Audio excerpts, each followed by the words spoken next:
Okay, good morning everyone. Good day to all. Welcome back to BA26.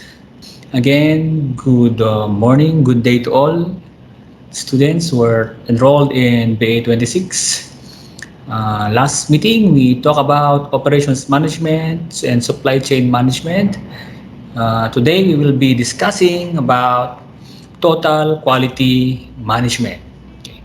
In this topic, we'll be discussing number one, we have here defining perspective of quality, dimensions of quality, cost of quality, definition of total quality management, letter E, total quality management, importance of TQM, and the different philosophies and advocates of total quality management. Okay, and the learning outcomes for this lesson would be the following. At the end of this unit, the students must have discussed the perspective of quality, recognize the dimensions of quality, explain the meaning and importance of total quality management, and of course, identified significant philosophies and advocates of total quality management. Okay, so before we start the formal discussion, let me ask you this question, or let me show to you this statement. Everybody wants quality. One hardly comes across someone who does not want quality. Do you agree with this statement? Do you want quality in your everyday life? Okay, whether we like it or not, we deal with the issue of quality continually in our daily lives, di ba? We are concerned with quality when we are going to the grocery, doing some shoppings, eating in a restaurant, and making a major purchase, such as kapag bibili ka ng sasakyan, ng bahay, ng television, ng computer, ng cellphone, you are thinking about quality. Iniisip mo yung quality ng products or services na bibilin mo o i-avail mo. Okay? Meron bang tao dito o kakilala na most of the time, sinasabi niya, wala akong pakialam sa quality. Meron ba? I don't think so. Okay? Even though kahit mahirap yung tao na yan, still, we are looking for quality. Therefore, quality cannot be the link from our whole being. Okay? It cannot be the link. It is one of our desires. We want to have quality products and services. When we buy something, when we avail of a service, we wanted to make it sure that it is 100% quality guaranteed. Di ba? We care about quality in everything. The products and services that we use. Even the quality of relationships. Di ba? Sinasabi din natin yan. Hinahanap din natin yan. Gusto natin magkaroon tayo ng mga quality relationships with our friends, with our family, and even in a romantic relationship, in a marriage, di ba? Minsan nga meron ka ng tinatawag na mga quality standards na gusto mong maging or mga qualities ng isang tao na gusto mong maging partner. Di ba? And also, at the end of the day, we wanted to have a quality of life. Ba't tayo nag-aaral ng maigi? Ba't tayo nagtatrabaho? Bakit tayo nagsusumikap para sa ating mga pangarap? Because at the end of the day, we wanted to have a quality of life. It cannot be delicate. Even yung, huwag kayong magagalit dun sa cry out ng mga kabataan ngayon na academic freeze. Okay, wala munang pasok ngayon because of the pandemic. Kasi nga, ang main reason dyan is yung quality ng learning in a virtual or in a online mode, nasasakripisyo daw. O, di ba? Kahit in that area, you are prioritizing quality over anything else. Okay? So, therefore, quality is a very good concept or concern natin sa ating buhay. So regardless we are a pandemic or not, we still are asking for quality. Okay, so quality, we want quality. Quality cannot be the link from our whole We wanted to have quality in products and services, in our relationships, and even in the totality ng ating buhay, we wanted to have a quality kind of life. Okay, let me ask you this question. So what if jetliners crash as often as Microsoft Windows? It's a beautiful, wonderful question. Okay, it's a wonderful question. What if jetliners? What if jetliners crash as often as Microsoft Windows? Hmm. Would you still be excited to achieve your travel goals? Will traveling via airplane be your preferred mode of transportation going to other countries or in other places? Oh, baka ayaw mo na. Baka ayaw mo na yung wala na yung mga travel goals ngayon. Or will you still dream to become a pilot or a flight steward? If nababalitaan mo every now and then, every day or every week, mayroong nagka-crash na airplane, katulad ng pagka-crash ng mga laptops natin. Gugustuhin mo bang mag-travel via airplane? Will you still prefer or will you still dream to become a pilot or flight steward? Okay, maybe there will be some hesitation already in your part to ride an airplane or to use airplane in your transportation going to other countries. You might want to choose ano ba ang mga option dyan. Ship, ano ba, submarine, or ano, by land na lahat. Okay? So, why did I answer the question? Okay. I asked you this question because imagine if jetliners is crashing often as Microsoft Windows. Okay. Wala na siguro o konti na lang yung gustong sumakay. And in the long run, mawawala sa business ang mga airline industries. Therefore, for airline industry to succeed and be sustainable, there should be no room for mistakes and errors. They should provide the highest form of quality in their operations, which is yan yung topic natin ngayon, focusing on quality of products and services being offered by organizations. And for this example, okay, nakikita natin dito yung importance ng quality. Okay. Quality is important for us, for everyone, for organizations, so that we will continue to avail their product and services and they could continue to operate. Okay. Next slide. Everyone has had experience of poor quality when dealing with organizations. Okay. Alam ko, bawat isa sa atin dito meron na talagang experience of poor quality when dealing with organizations. Di ba? There might be experiences na naranasan nyo na. For example, kapag ikaw ay nasa, for example sa airline, balik tayo sa airline. There must be some times where you lost your luggage. Okay.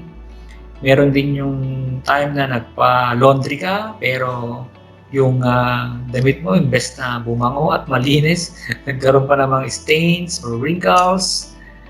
And meron din, for example, sa pag-aaral, meron din mga times na hindi maganda yung quality ng education. Okay. Pag pumunta ka kumain sa restaurant, hindi maganda yung service nila doon, hindi masarap yung pagkain. Okay. Merong mga delivery na late, okay, o kaya wrong yung dineliver. These experiences of poor quality, really, anong reaction mo dito? Talagang nakaka-frustrate, diba? Nakaka-cause na anger, ng disappointment on your part. Especially kapag yung mga customer service representative nila or yung mga empleyado nila cannot or are not able to correct yung mga quality inadequacies or hindi sila open for suggestions and comments. Okay? So, yan. Ang nangyari dito kapag unsatisfactory yung quality ng products and services, okay, it could give you bad feeling. Okay? And one of the consequences of this one is that anong gagawin mo?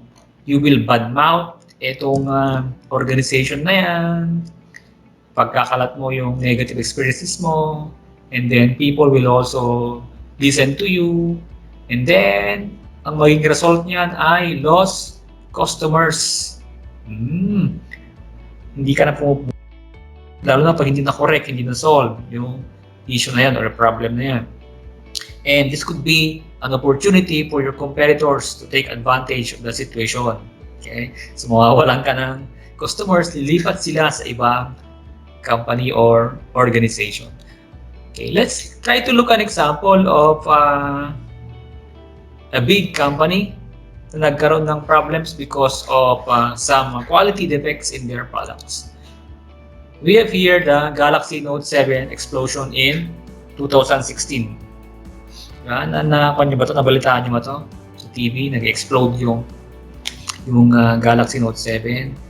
And there have been some accidents and harm that this phone posed to consumers or to the users of this smartphone. So that was in 2016. There were spontaneously exploding, or Note 7 are spontaneously exploding. So therefore, ang ginawa ng South Korean company na to, okay, ni-recall nila yung kanilang mga products. Okay? Ni-recall nila yung Galaxy Note 7. And the damage in their part has been severe. They incur financial loss, and ang worst is maraming mga Samsung users ang hindi na bumili or lumipat na sa ibang brand na phone because of this. To watch this video clip kung ano ba ang cause ng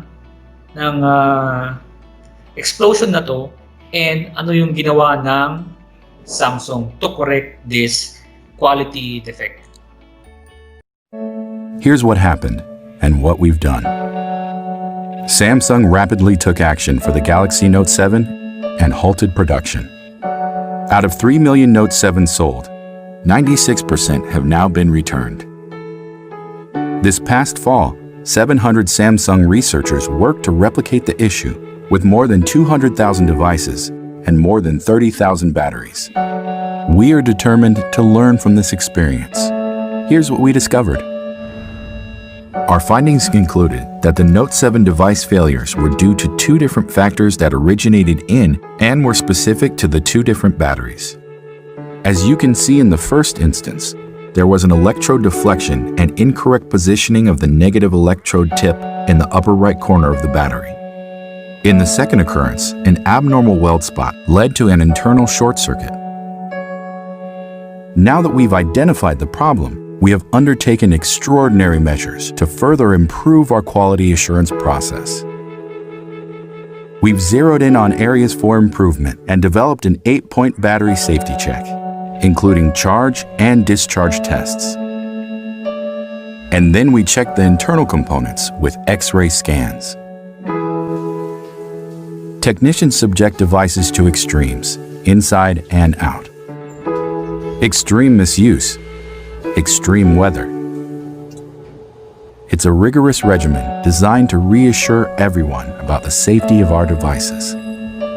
Our enhanced protocols go even further, beyond industry standards for quality and safety controls. It's all part of being committed to safer devices. Samsung's heritage and commitment to innovation will not stop. We will continue to put safety first and deliver the innovative experience our customers deserve. We will learn from this experience and evolve. That's what we've always done and what we'll continue to do. Samsung, committed to quality.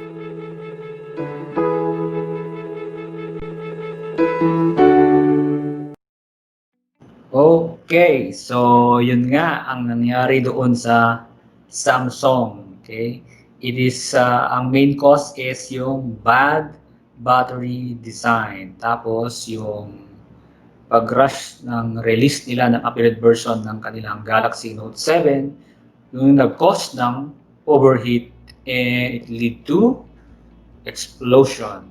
Okay? So, pero hindi naman pinabayaan ng Samsung yung situation na yan. They immediately recall the products and iba rin yung gastos nila. Kita mo, ni-recall nila yung millions of units na nakalagay sa market. Tapos, gumastos sila in terms of discovering yung mga defects. Okay? So, may kita mo dito na naging mas quality conscious ngayon ang Samsung before they roll out yung kanilang products sa mga consumers. Okay? So, as of now, wala nang issue ang actually wala nang Note 7, hindi nila pinagpatuloy na binenta yan. Okay? Hindi na nila pinagpatuloy yung production. Okay, tapos nag-launch na lang sila ng bago. Yeah. So, yan, Samsung was able to turn around this negative situation into a learning situation, into a learning curve in their operation, in the enhancement of their quality and safety control. So, there are still a lot of examples out there to try to search in the internet yung mga companies na nagkaroon ng quality defects sa kanilang products and services that resulted into recalls like Toyota. Nagkaroon din one time yan ng mga problems in pharmaceutical. Meron din mga examples niyan. Okay? So they were able to bounce back from that and learn from that experience, okay, of poor quality. So successful companies understand the powerful impact of providing quality products and services to customers can have on their business. Okay, it can really have an effect. Okay, imagine if Samsung was not able to turn around from that experience to make it into a learning experience. So baka unti-unting bumagsak din itong yung kanilang business. Okay. So let's now discuss what is quality. Okay. What is quality? Quality management really plays a crucial role in companies' growth and performance. It is one of the key resource in competition for customer relationships, striving to deliver a superior experience. And if organization wants to succeed, quality should be maintained at every level. Companies can implement a set of procedures to ensure that their products meet the highest quality standards and perform optimally. Okay. And the very reason why we wanted to increase our or to provide high quality standards or high quality product and services is to enhance customer satisfaction, and this will lead to customer loyalty, and this will drive now business growth. In the 21st century, we now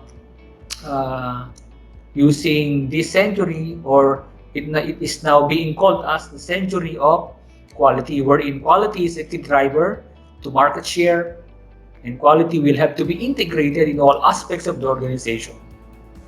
So let us now define what is quality. In today's competitive market, consumers are more demanding than ever. They can now choose from thousands of brands and have access to millions of stores due to advances in technology. So if you want your business to stand out, it's critical to meet or exceed yung kanila expectations. So it's no longer enough to make sure that your products are fine.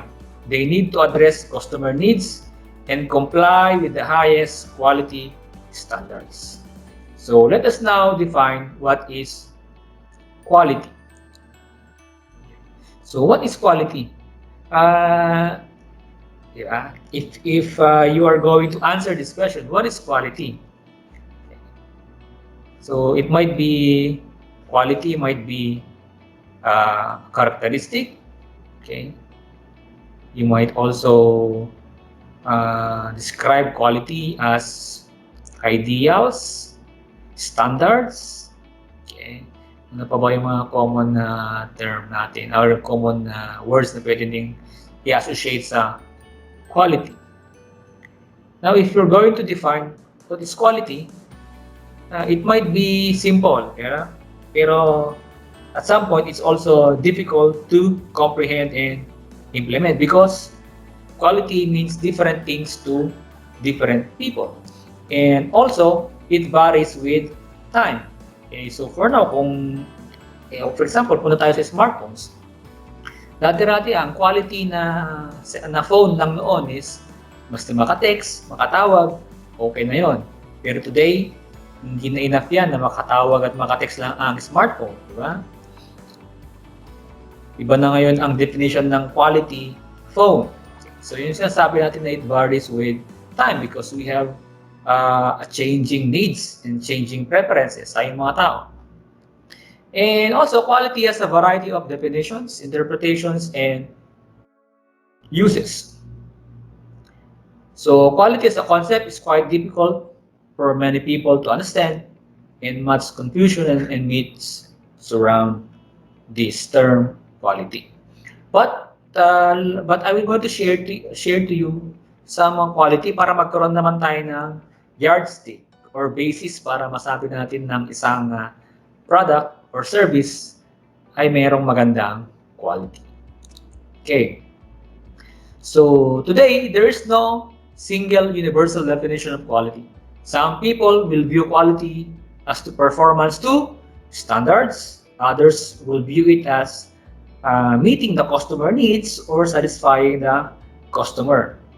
So in here, the word quality does not signify best in an absolute sense. It just means that the best under certain conditions. Ibig sabihin is, yeah, we look into the word, we associate it into standards, okay, or yardstick, or some form of standards na pwede nating ma-measure para masabi natin na ito ay mayroong quality standards or ito ay under the quality definition. Okay, so let me share to you the common definitions of quality. According to Amerien et al. 1965, quality of features and characteristics of a product that bear on its ability to satisfy a given need. So, totality of features and characteristics, okay, that will satisfy a given need. Another definition is customer satisfaction based on fitness for use. Another definition is customer satisfaction based on fitness for use according to Duran, 1998. Okay. Another is yung kay Kramer and Twig, composite of characteristics which makes it different from one unit to another. Other is yung kay Gatchalian, 1989, uniformity, consistency to a given standard or specifications. A statement of what the customer wants and what the manufacturer can provide. And lastly, ito yung gagamitin natin na definition dito, set by ISO, degree to which a set of inherent characteristics fulfills requirement. As you can see in the definitions here, makikita mo yung mga word na features, totality, composite, characteristics, okay, that will satisfy a need, that will satisfy what customer wants, okay, yung fitness for use, yung sinasabi natin na what is the intended use of that product or service. Okay. And it's also one way, itong qualities is also one way to differentiate your product from another product that is comparable with what you are offering. Okay, but in this subject, we will be using the definition of ISO 9000-2000, which is degree to which a set of inherent characteristics fulfills requirement. Okay. So ano ba tong, let's try to expound this definition. Degree. Degree. Anong ibig sabihin ng degree? Okay. There must be some level of degree. Ibig sabihin, yung level of quality can be graded into poor, good, or excellent. Okay. So, yan yung ginagamit. Di ba, meron tayong mga sinasabi minsan, ay, poor quality, hindi maganda. Okay. That's yun yung level of degree na sinasabi ng definition nito. We assess, okay, we measure yung level of quality ng isang product or service to be poor, good, or excellent. Kapag sakto lang naman yung quality, so sinasabi mo good. Kaya minsan, di ba, meron tayong mga, pag tinatanong ka, kumusta naman yung quality, yung service? Okay lang naman. Oh. Sakto lang. Parang this meeting the standard, good. Okay. Pero yung excellent, ibig sabihin yan is that na-exceed yung expectation ng isang customer. Kaya excellent. Okay. O kaya merong characteristic, merong feature yung product or service kaya na exceedan yung expectation ng isang customer. Another is yung set of inherent. Ano ba ang inherent? Ito yung mga attributes, permanent attributes of the product or service. Okay. It could be the physical attribute, okay, yung mga functions ng product or service na yan. Okay. Example, like color, taste, okay, ano pa ba? Ambience, the functionality, speed. Okay. Those are example of inherent characteristics or attributes ng isang product or service. And we also have here requirement. Okay. Requirement, ibig sabihin is need-based or based on expectation. Kung ano ba yung sinabi ng mga customers na kailangan nila. So you base it in the creation of your product and services. Or ano ba yung ine-expect nila? Na-fulfill ba yung expectation nila to a certain product? For example, kapag pumunta ka ng hotel, ano ang ine-expect ng mga customers? Ine-expect ko na courteous yung mga customer representative doon or yung mga front services, frontliners. Ine-expect ko na maganda yung pakikitungo sa akin ng mga hotel staffs. Ine-expect ko na malinis yung room. Okay. Ine-expect ko na mayroon akong paliguan. Okay. So, yun ang ibig sabihin ng fulfills requirement na yan. Okay. It is a need-based or expectation explicitly and even implicitly expected by the customers. Okay. So, from those definitions, we could look now into the different characteristic of quality. Okay. First is conformance to specifications. Conformance to specifications. It measures how well the product or service meets the targets and tolerance determined by its designer. Ibig sabihin ng conformance is kapag sinabi mo na etong cellphone na to ay kayang tumagal ng 8 hours. Okay. Na hindi siya malolobat within 8 hours. So you must be able to deliver to that kind of specification you mentioned. Okay. So for example, in a hotel room service, okay, may be specified as 20 minutes yung paghihintay mo lang para makapag-check-in ka. Pero, yun yung pinapromise nila, 20 minutes, we will be able to go now to your room, makapag-check-in ka na.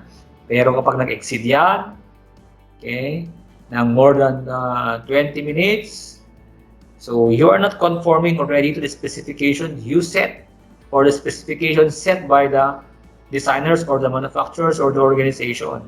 So, masasabi mo na hindi quality kasi nga hindi siya nag-conform dun sa in-specify mo na requirement or specify mo na tawag dito, specify mo na attribute ng product or service. Another example, itong light bulb. Okay, so ang nakalagay dyan is, for example, this is a 60-watt light bulb, sabi mo. But the bulb only delivers 50 watts. So ibig sabihin niya, it does not conform now to the specifications. So quality should conform to the specifications set by the organization. Okay. Number 2, we have here the fitness for use. It focuses on how well the product performs its intended function or use. So, example, kapag pag bumili ka ng sasakyan, ano ba ang intended use ng sasakyan na yan? To deliver you or to transport you from point A to point B. Now, if a certain car will not be able to transport you from point A to point B, it does not conform now to the definition of quality na fitness for use. So, you can now say that this car does not have or it is not quality. Okay. So, pag bumili ka ng sapatos, ng running shoes, okay, tapos lumakad ka pa lang, nasira na. Diba? Lakad pa lang yun, nasira na kaagad yung sole. So, ibig sabihin, it's not quality because it is not, or the product did not perform its intended function or use. You can now provide some example. Number 3, we have here value for price paid. Of course, we wanted to get the value of what we paid for. So it is a definition of quality that consumers often use for product or service usefulness. Okay? So dapat makuha mo rin yung value, yung kaakibat na value ng pera na binayad mo. Okay? So for example, kapag bumili ka ng sapatos na worth 5,000 pesos, tapos nasira ka agad within 1 month, hindi ka nag-jogging ka lang naman, 15 minutes a day, okay? Tapos within a month, nasira na kaagad, did you get the value of the price you paid for that running shoes? Okay, I don't think so.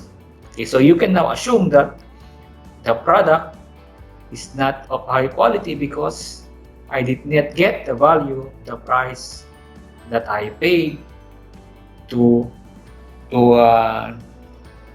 get or to have this kind of shoes. Okay. For example, kapag sa school naman, pag nag-attend ka or nagbayad ka ng tuition fee, tapos hindi ka naka-receive ng magandang quality service or education, you are not getting the value for the price you paid. Therefore, you can say that university or organization does not have or does not offer quality education. Number 4, we have here support services. Okay. So it's not enough that gumamit ka, bumili ka ng product or service, then afterwards wala ka ng contact sa mga manufacturers or dun sa organization. So it does not quality does not apply only in terms of the physical product or the service itself, but also applies to the people, the processes, and the organizational environment associated with it. Correct? For example, pag pumunta ka ng restaurant, masarap na yung pagkain, pero mabaho naman yung paligid. Would you still say that etong restaurant na to, maganda ang quality? Okay? Or pumunta ka sa isang hotel. Okay? Maganda nga yung hotel nila, pero masyadong maingay. Okay. Yun yung mga support services. O kaya yung kanilang mga staff ay ang susungit, okay, walang pakialam sa mga queries mo, okay, Can you still, or maaari bang sabihin na quality pa rin yung kanilang products or services?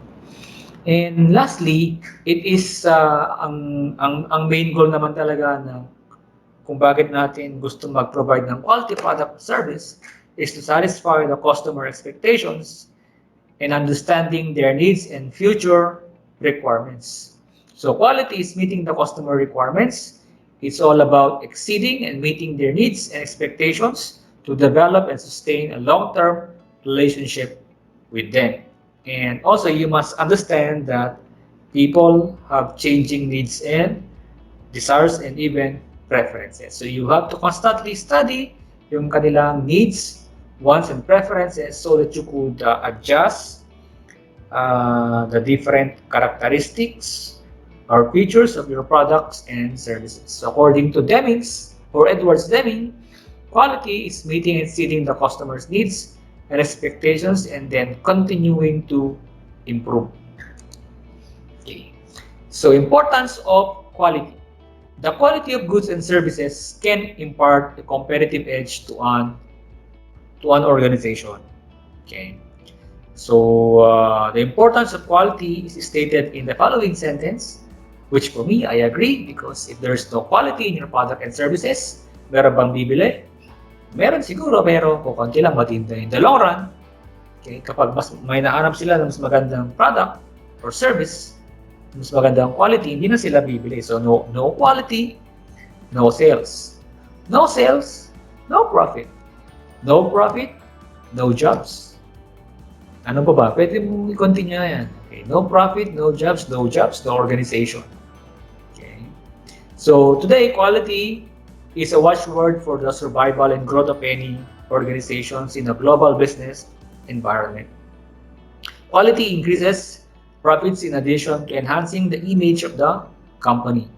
And the role of quality needs no further emphasis because it is really the key to success in business and for the achievement of customer satisfaction. Okay. So we have to constantly remind ourselves to aim for 100% quality because 99.9% is not really good enough. Let us look into these statistics. So if things only work correctly 99.9% of the time, ito ngayon ang magiging kalalabasan. Okay? 12 newborns will be given to the wrong parents daily. Oh, imagine kapag ikaw yung involved dyan. Okay? For example, nagkaroon kayo ng anak tapos iba pala yung makukuha ninyong bata. Kasi nga 99.9% lang yung kanilang pinapromise na quality, hindi 100%. Another, 50 newborn babies drop each day by doctors. Oh, ang sakit naman yan. Okay? What if yung anak mo, yung drop ng mga babies? Oh, kawawa tayo dyan. Okay. Another, 114,500 mismatched pair of shoes will be shipped per year. Oh, diba? Imagine mo kapag ikaw yan napabilang sa statistics na yan. Okay? Ikaw ang napabilang dito sa 114 na yan. Kuan ka dito. Maapektuhan ka. Okay. 2.5 billion books will be shipped with the wrong covers. Oh. Another, 2 planes landed at Chicago O'Hare Airport will be unsafe every day. Another, 315 entries in Webster Dictionary will be misspelled. 20,000 incorrect drug prescriptions per year. Oh, ang dami naman yan. What if ikaw yung iinom na incorrect drug prescription? So, hindi talagang it will now affect how you view quality. 500 incorrect surgical operations per week. 22,000 checks per hour deducted from the wrong accounts. 32,000 missed heartbeats per person each year. And lastly, let me add this one. Okay? It also means that 10 or more than 10 students attending classes here in MSU will receive report cards showing incorrect grades every semester. Gusto mo ba na ikaw ang mapabilang sa mga 10 plus students na yan na wrong or incorrect yung grade na binibigay sa'yo? Siyempre, hindi, di ba? Kasi gusto mo, yung grade na yan, yun talaga yung totoong grade mo, yung pinaghirapan mo. Okay? So, therefore, we aspire for 100% quality in the products and services that we are offering. Because, number one, clients and users expect quality. Of course, all of us. Okay, we are all clients. We are all users of products and services. And we expect from these organizations na mag-provide sila ng quality products and services. Quality is not negotiable.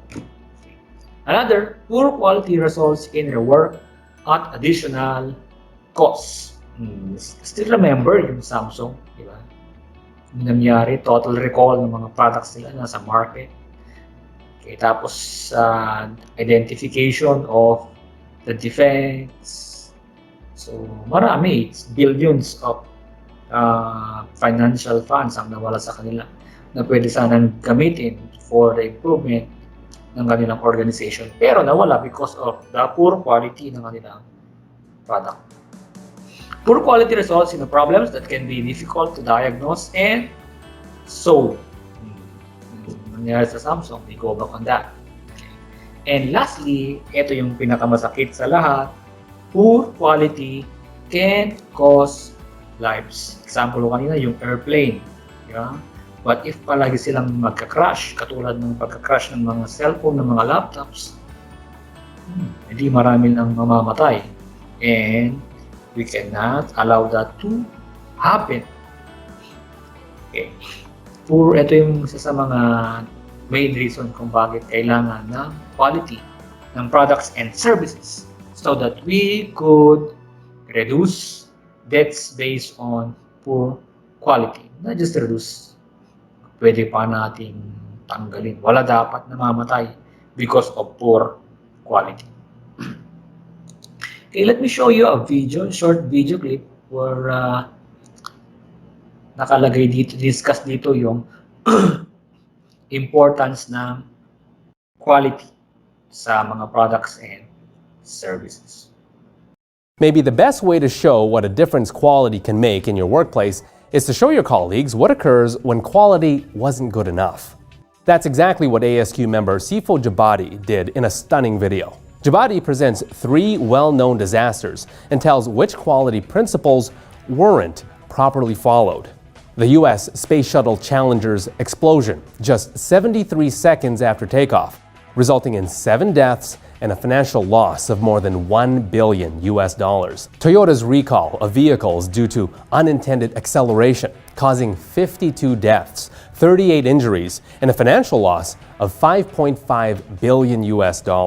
The explosion of BP's Deepwater Horizon drilling rig, the largest environmental disaster in US history, resulting in 11 deaths, a financial loss currently at $10 billion, and immeasurable environmental damage.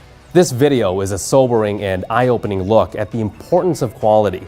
And because it outlines specifically which quality principles weren't followed in each case, it can provide a powerful introduction to those principles to both peers and upper management. Watch the full video on the ASQ Audit Division site at the link below. Okay, so yun nga, importante ang quality para ma-lessen yung mga different impacts ng pag-offer ng poor qualities like nakita nyo sa video, financial resources are being wasted, deaths, it could also result to deaths and loss of lives and even mga animals, it can impact the environment. Okay, so quality is important. So especially for organizations, what is the relevance of this? Number one, increase productivity and competitiveness, creating standard of meeting customer expectations, enhance business reputation, and build customer loyalty. Okay, let's try to look into this importance individual. So if your organization is offering quality products and services, your organization will be more competitive. You will be more competitive because you will set a brand or an image that what you are offering to the general public, to the consumers, okay, is really a quality of products and services. So if you wanted to compete, you compete now based on quality. Lalo na ngayon, di ba? Napakaraming option yung mga tao in choosing a certain product or service. So one way to be more competitive is by having quality product and services.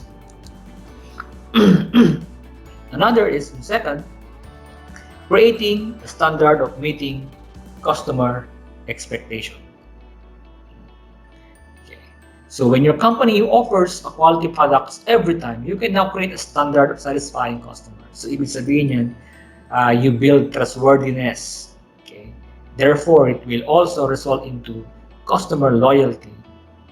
And these satisfied customers will share yung standards mo to their friends, their family, their relatives. Then therefore, it could lead now to generation of new customers that will allow your company to grow.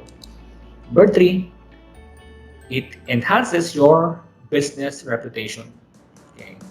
Quality and your company's reputation are more closely linked than many businesses realize.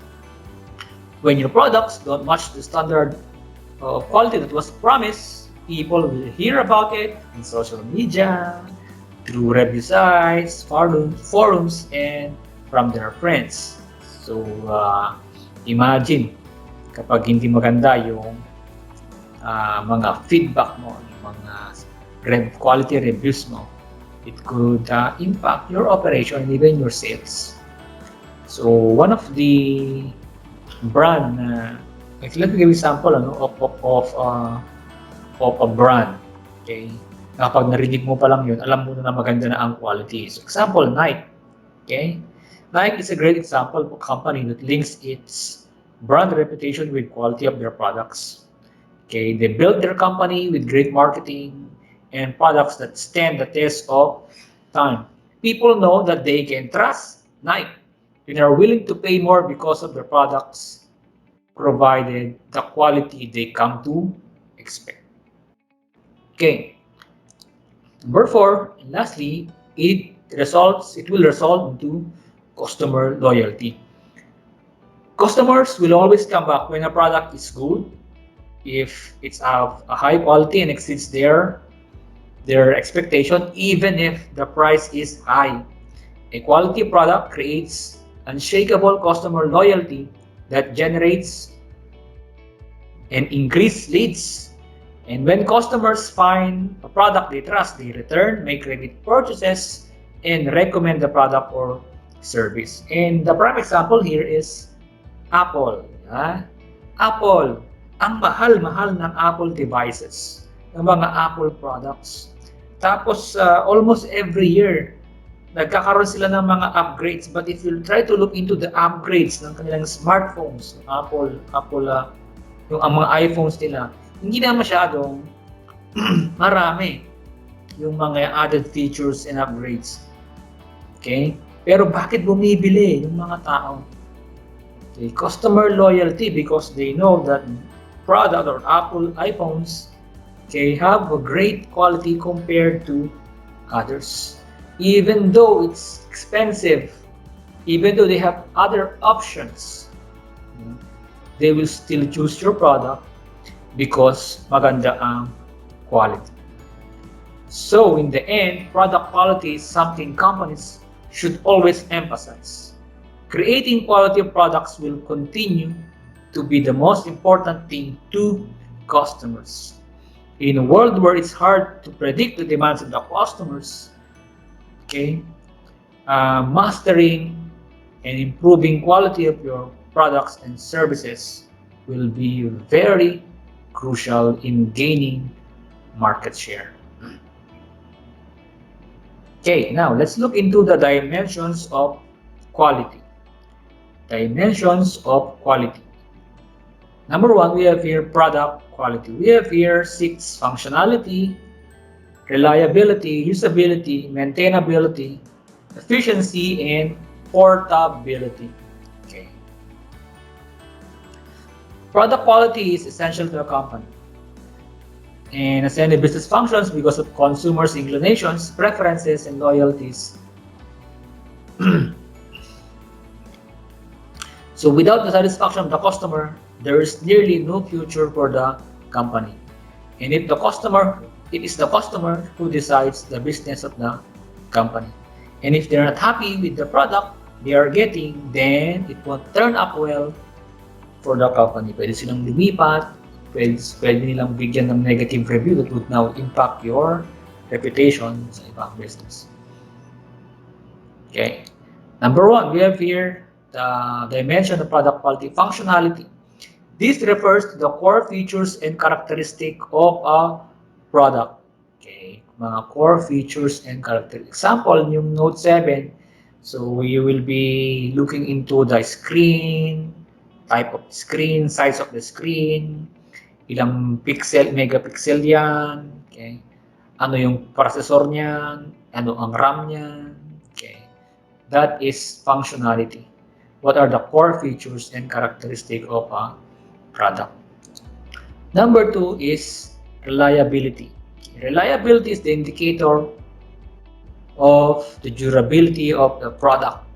Okay, so hindi na lang naman pagandahan ng features or ng functionality. Kasi minsan mayroong mga magaganda yung features pero napakadali namang masira. Di ba? Hindi naman siya reliable. Ginamit ko lang ng 1 month, 3 months, sira na kaagad. Ang ganda-ganda ng function. Ang ganda-ganda ng mga features. So, minsan, hindi lang naman features ang labanan dito. It also includes reliability, the durability of your products or the durability of your products. Because we are talking about product quality. Susunod yung service quality. Number 3, we have here usability. A product should be easily usable. So we've been hearing the word user-friendly. A product should be user-friendly na hindi kailangan ng napakataas ng technical knowledge para ma-operate or magamit yung isang product na yan. Okay? So hindi rin maganda na kapag ang product mo ay maganda nga ang function ng features, it is reliable, pero ang hirap-hirap namang gamitin. Hindi mo maintindihan kung paano gagamitin.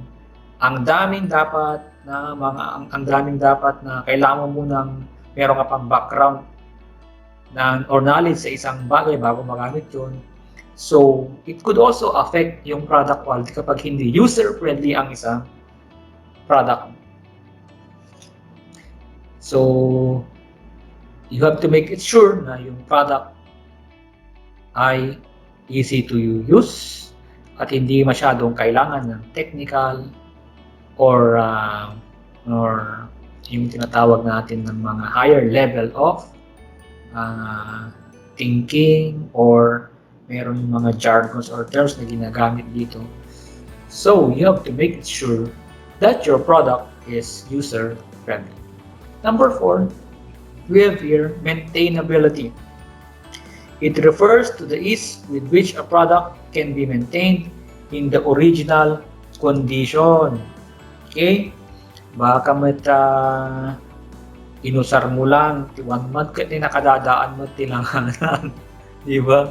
So, you have to make it sure that your product can also be maintained in the original condition. Ahang na, DJ, hindi ka agad-agad na nag-wear down. Okay, 1 month mo palang inusar na pero didagos na battery na, nag-crack yung screen na, etc. Number 5, we have here efficiency. Ano ibig sabihin ng efficiency? It is the ratio of output to input. Ibig sabihin ng efficiency is that hindi siya masyadong gumagamit or matipid siya. For example, sa cellphone mo, matipid siya sa paggamit ng battery, na kapag hindi mo na siya ginagamit, wala na masyadong mga features na napafunction dyan that could consume the battery. Kapag sasakyan naman, efficiency in terms of sa paggamit ng fuel. Okay. hindi masyadong sa mga refrigerators, hindi masyadong magastos sa kuryente. Okay. Those are also relevant dimensions of product quality. Yung efficiency niya sa paggamit ng energy and paggamit ng mga functionalities. Okay. So example, yung product mo, ang ganda ng function. Okay. Merong features doon na wala sa iba, pero pag ginamit mo lang, bilis na malobat. So hindi nagiging efficient kayo yung smartphone na yan. Okay. And then lastly, we have here the portability.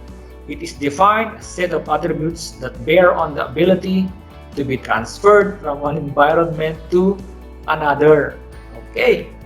So, yes, your product should be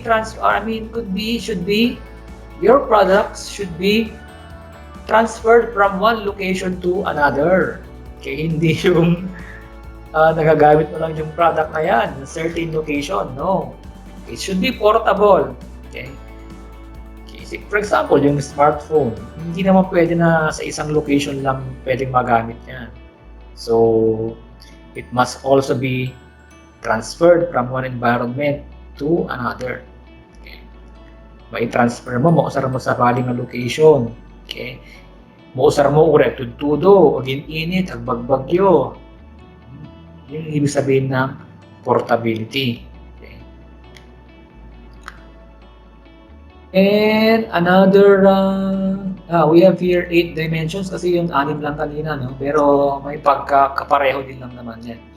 Yung sinasabi natin na ito naman yung model kay Garvin. So we have here 8 dimensions of product quality according to Garvin.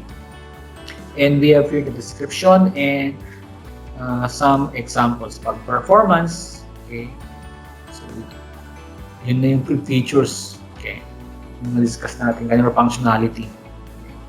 Products primary operating characteristic, example, dyan na, speed, RAM, hard drive size, features, okay, that supplement basic functioning, wireless mouse, touchscreen, monitor, DVD, okay, reliability, okay, na-discuss na natin kanina to, mean time between failures.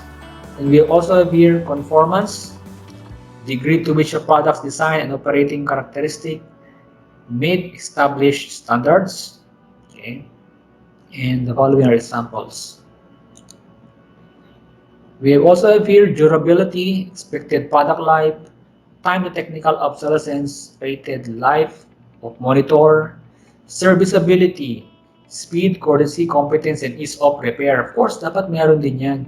Kaya nga, di ba, minsan may tayong matatawag na warranty conditions and availability of customer service replacement parts. So imagine mo pag wala to, it could affect also yung level of perception mo ng quality ng isang organization pag hindi siya serviceable. Okay. Imagine if a certain, for example, bumili ka ng laptop mo, Acer, example, dito sa Ilocos. Tapos, meron siyang may konting sira. Okay? Tapos, it is still on the warranty period pa naman. So, ang gagawin ng company is ibibigay yan talaga for yung kanilang mga repair centers. Okay. So, imagine kapag yung repair centers mo pupunta pa ng ibang country or pupunta pa sa Manila, okay, or other locations here outside the region, talagang matagal. So it could now also have an impact to how the customer will perceive quality in terms of serviceability ng kanilang product and services. Also, we have here aesthetics, how a product looks, feels, sounds, tastes, or smells. So yan, kinukonsider din natin yan, di ba? Yung kanyang design, yung kanyang color, okay, kapag kinakain niya, yung taste, yung smell. And sa example, sa personal computer, we look into the color scheme, yung keyboard touch, etc. And lastly, we have perceived quality. Reputation and other indirect measures of quality. Example, brand name or advertising. Perceived quality. Kaya nga minsan, di ba, bakit At ito naman, isa lang na notion sa paggamit ng Apple products. Kapag Apple products, proud ka na ipakita yung mga logo mo, proud ka na gamitin yung product mo o yung Apple product na yan in front of many people because of the perceived quality. Okay, meron psychological impact yan if you are using a certain product na maganda ang kanyang branding. Okay? So, these are the following questions being asked in these different dimensions. Performance, will the product do the intended job? So, if yes, so maganda ang quality. Features, what does the product do? Okay. Reliability, how often does the product fail? Kung mas lesser, mas maganda ang quality. Conformance, the product made exactly as the designer intended? If yes, di mas maganda ang quality. Durability, how long does the product last? Serviceability, how easy it is to repair the product? Aesthetics, how does the product look like? And perceived quality, what's the reputation of the company for its product? Let us go into dimensions of service quality. So according to Valerie A. Setnam et al., we have here the 5 dimensions of service quality. Reliability, the ability to perform the promised service with dependable and accurate results. Example from a banking sector, promised deadlines are being met and problems are being solved. Yeah. Reliability. Okay, number 2 we have here assurance. Knowledge and courtesy of employees in their ability to inspire trust and confidence. It also, example dito is yung trustworthiness ng online banking. For example, trustworthiness ng paglalagay mo ng customers or ng client dun sa kanilang bangko na hindi mawawala yung pera nila. Okay, that they could easily use it, retrieve it, just in case of emergency or kung kailangan na nila. Safe environment around ATMs, and of course, polite tellers and bank staffs and officers. Tangibles naman, this includes yung physical facilities, equipment, and appearance of personnel. So examples from a banking sector are ATM access, lobby layouts, teller dressed professionally, maganda yung kanilang aura, maganda yung kanilang presentations. Okay. Also, we have here empathy. So, the description includes caring, individualized attention provided by the firm to its customers. An example from the banking sector, personal attention to customers and maganda or there is a convenient hours in their banking hours. And lastly, we have here responsiveness, willingness to help customers and provide prompt service. So organizations should be prompt, okay, or they should respond quickly to the requests, concerns, queries of their customers, and they are willing and committed in helping and solving the concerns and problems of the customers. Okay, so another way in showing the dimensions of service quality are the following. So time and timeliness, talaga namang relevant to, di ba? Yung time, for example, how much time must a customer wait sa isang service? Lahat ng organization, service companies, mayroong standard time na sineset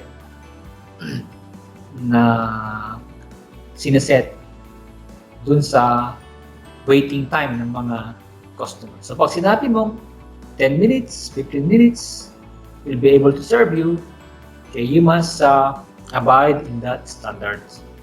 Kasi pag wala yan, pag hindi nasunod yan, okay, it could result into poor quality perception ng mga tao. And even here, timeliness. Will service be performed when promised? Oh, yan. Magkakambal yan. Time and timeliness. Kung sinabi mong 20 minutes, willing to wait for 20 minutes, so you must be able to deliver, perform, okay, a service as you have promised. Number 3, completeness. Yung in-order ba nila?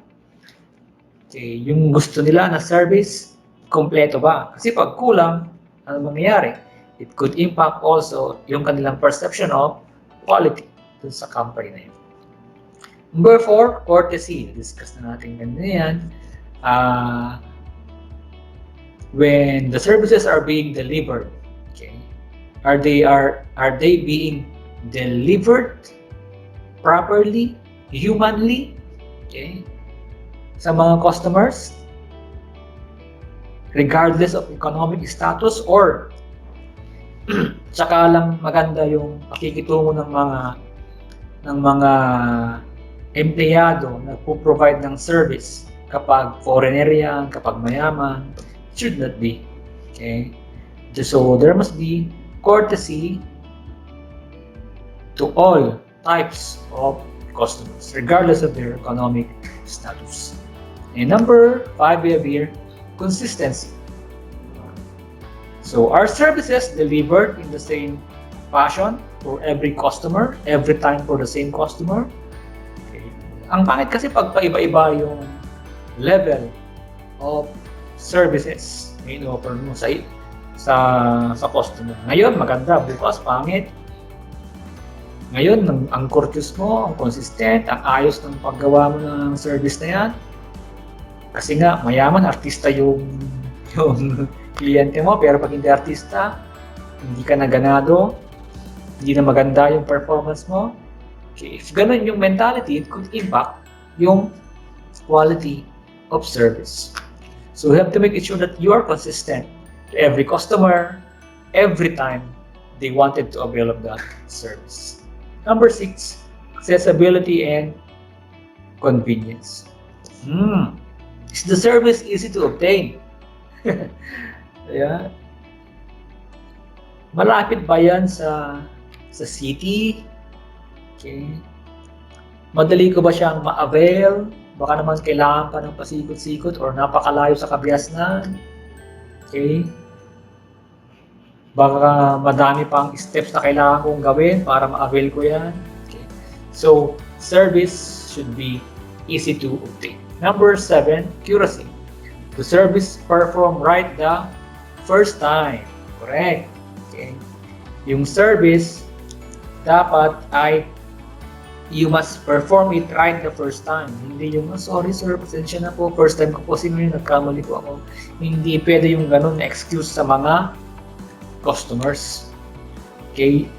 They wanted that the service being offered should be done right the first time. There's no room for errors and mistakes because it could affect yung kanilang perception sa level of quality na in-offer mo sa iyong mga services. Yun yung accuracy. Number 8, we have here responsiveness. Responsiveness. Okay. Can the service personnel react quickly and resolve unexpected problems? If yes, therefore you are offering service or a high quality of service. Hindi yung bye-bye amnatan, hindi kajay customer mo. Okay? Hinahayaan mo lang yung mga clients mo, hindi mo sinosolve yung kanilang mga issues and concerns. Okay? It could give them a perception that you don't care about their needs, problems, and concerns. Okay? So, yon yung product and service quality dimensions. And lastly, on understanding quality, let us discuss the cause of quality.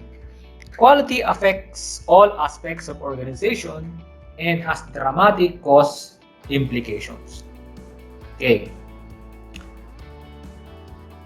So, in achieving high-quality products and services, meron tayong dalawang cost na gusto nating i-control. Okay. We have here quality control costs and quality failure costs. And under quality failure costs, we have prevention costs and appraisal costs. And quality failure costs, we have here internal and external failure costs. Okay, quality control costs, these are costs necessary for achieving high quality. So, ibig sabihin nito, these are the costs for creating a good quality. Okay. For quality failure costs, we have here, ito yung cost consequences of poor quality. Let me repeat, quality failure costs, these are the cost consequences of poor quality. Ibig sabihin nito is, these are the costs of a bad or a poor quality products and services. So, etong quality control cost, these are the costs for conformance. Okay? And itong quality failure cost, these are the costs for non-conformance. Okay. Let us discuss this one. Okay. Quality control cost. These are the costs necessary for achieving high quality. Okay. So prevention costs, these are the costs incurred in the process of preventing poor quality from occurring. Okay, let me repeat. Prevention costs, these are the costs that are incurred to prevent or avoid poor quality products and services. These are costs that are associated with the design, implementation, and maintenance of quality management system. They are planned and incurred before actual operation. Examples are information costs.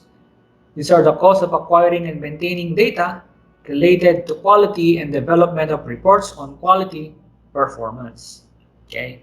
Another is yung training costs. Cost of developing and putting quality training programs for employees and management. Of course, you have to provide quality training programs for employees para ma-avoid natin yung poor quality. Okay. Another here is yung appraisal cost. Costs incurred in the process of uncovering defects. Appraisal costs are associated with measuring and monitoring activities related to quality. These costs are associated with suppliers and customers' evaluation of purchased materials, processes, products, and services to ensure that they conform to specifications. They could include the following: inspection and testing. So, you must test and inspect the different materials, parts, and products at various stages and at the end of the process. So, ang nangyari kasi ito, pag hindi na-inspect na maayos ang mga materials, hindi maganda ang quality ng materials, it could now have an impact to the quality of your end product.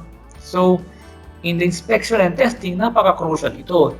Importante ito to make it sure that you are getting the quality materials and parts to produce the quality products and services. Another is yung test equipment cost. Cost of maintaining equipment used in testing quality characteristics of a product. Okay, you also have to test your equipments. Kasi pag faulty yung mga equipments na ginagamit mo, it could also result into some defects in your products. Another, operator costs. Cost of time spent by operators to gather data, gather data for testing product quality, to make equipment adjustments, to maintain quality, and to stop work to assess quality. Of course, minsan kasi yung mga machine na ginagamit, di ba, nababag down din. So, you have to contact operators or yung mga knowledgeable to maintain itong mga machines na yan na ginagamit. And then we have here quality failure costs, the cost consequence of poor quality. So we have here internal quality failure costs. These are costs associated with discovering poor quality before the product reaches the customer. Kaya internal. So ibig sabihin hindi pa nakaabot dun sa kamay, hindi pa nabili ng mga customers. hindi pa nagamit ng mga customers. So, para sa akin, mas maganda itong type ng failure cost na to, ng cost of kasi hindi pa pumunta. So, we can still do something about it. Okay? So, we have here for scrap costs, rework costs, process downtime costs, and price downgrading costs. So, scrap costs, alam natin yan. Cost of poor quality products that must be discarded. So, hindi mo na magagamit. Scrap. Scrap costs, including labor, material, and indirect costs. Rework costs, mas okay to kasi rework lang. Cost of fixing defective products to conform to quality specifications. So, pwede mo pang i-fix yun, tapos pwede mo pa rin siyang ibenta kapag naayos mo siya. So, it's better than the scrap cost. We also have here process downtime cost. The cost of shutting down productive process to fix a problem. Yan. Nangyayari to kapag nagkaroon ng problema in terms of sa ginagamit na machines, okay, nagkaroon ng malfunctions sa system ninyo, and what if yung demand is kailangan ng ibigay, kailangan ng ma-produce yung product kasi nga requirement na ng customer mo yan. So, nagkakaroon tayo ng delayed production and yung sales na apektuhan na rin because of this downtime costs. So, shutting down yung operations. Okay, and then lastly, we have here price downgrading costs. Okay, the cost of discounting poor quality products that is selling products as seconds. Okay, o yung mga tinatawag na factory defects. So, anong nangyayari din, instead of selling it at its original price, you downgrade it. Okay? For example, yung pantalon na Levi's. Okay? Ang usual price niya sa Pilipinas, 5,000. Diba? But because of the factory defects, nagiging 1,000 na lang, 1,500, 3,000. So, imagine also the the cost na na-incur ng organization because of this price downgrading cost. Nalilesen yung kanilang sales and profit. And lastly, we have here the external failure cost. The cost consequences of poor quality. External failure cost. So, ito yung cost associated with quality problems that occur at the customer side. So, nabili na nila, nakuha na nila, okay? Nagamit na nila. Okay? Ito yung ayaw natin na mangyari. As much possible, walang external failure cost. Kasi nga, nasa kamay ng customer. Pwedeng mag-iba na ang kanilang perception ng ino-offer nating quality products kapag umabot na yan sa mga customer. So, we have your customer complaint. Yan. Siyempre, pag maraming magko-complain, the company would now investigate or satisfactory respond to the complaint, okay, ng mga customers who receive poor quality products. So that's why may mga companies na nag-hire ng customer service representatives para sumagot sa mga customer complaints ng mga clients or ng mga users. Number 2, product return cost. Yan, binabalik na. And the cost of handling and replacing poor quality products sometimes high. Okay. Number 3, warranty claim cost. Cost of complying with product warranties. Yan. Di ba, lahat naman mostly naman ng mga products, merong, especially kapag yung mga high-end products na yung mga yan, meron ng mga warranty claims yan. 1 year, 6 months, 3 years, meron ding lifetime. So, kapag ang nangyayari dito is kapag nasira yung products mo within the warranty, syempre cost din yan sa company, sa organization. So, i-retrieve mo yung product, tapos ayusin mo, walang bayad on your part. Diba? Ang mangyayari dito, magbabayad yung company dun sa tao na gagawa ng mga repairs or services kapag mayroon nag-claim ng warranty. Number 3, ito yung medyo mabigat, yung liability cost. Okay? Especially kapag yung product mo nag-cause ng injury, nag-cause ng death, nag-cause ng fire, ng harm to property and to people, to environment. Okay? You have to go through some litigations. May mga magkakaso sa'yo. So, mahirap, lalo na kapag natalo ka pa. Di dobleng kanya, pahirap sa company. So, as much as possible, you reduce external failure costs. Number 4 is lost sales costs. Costs incurred because customers are dissatisfied with poor quality products and do not make additional purchases. Yan na. Ito, medyo pang matagalan na talaga to na effect. Kasi hindi na sila bibili sa'yo. Lilipat yan sa ibang company. And worse is, they would share their experience, their negative experience to other people. Nakakilala nila. And then, these people will not also buy from you. So, nawalan ka ngayon ng customer. So, therefore, in the cost of quality, the earlier the defects are found, the less costly they are to correct. Okay? So, as much as possible, we avoid yung external failure costs. Wala dapat external failure costs. Okay? Internal failure costs, okay lang yon. Mas okay yon. Pero as much as possible, we also reduce that one.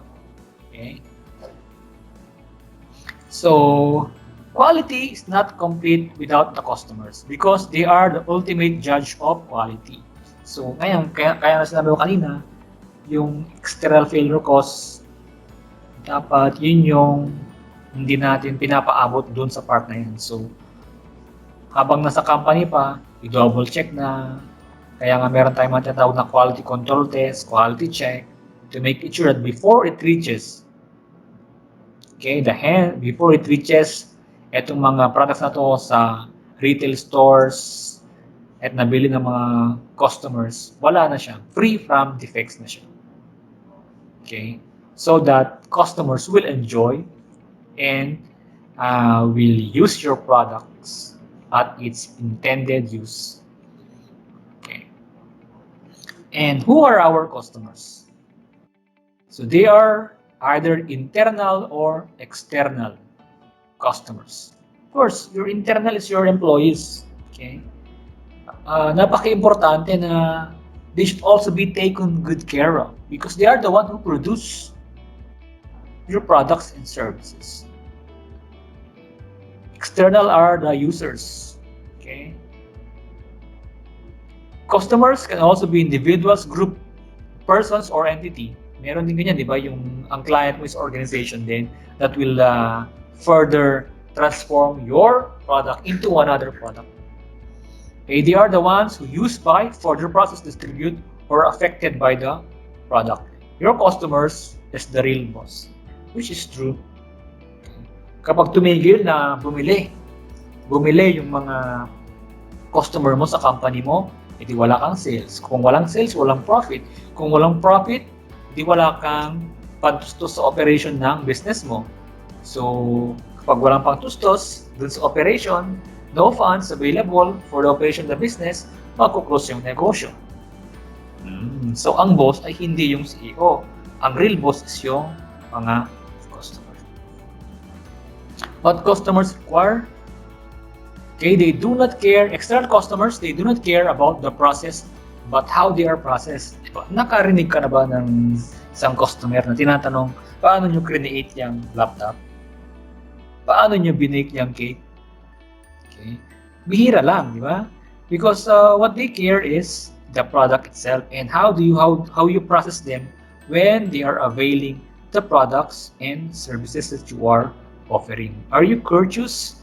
Are you consistent? Are you on time? Yan yung mga basis nila. So I don't care how you created your product. What I care is if this product has a high quality and its functionality based on what you promise na deliver niya, good ako dyan. Okay ako dyan. Okay? They do not care about our costs, but on price, delivery, and quality of the product. Of course. Diba?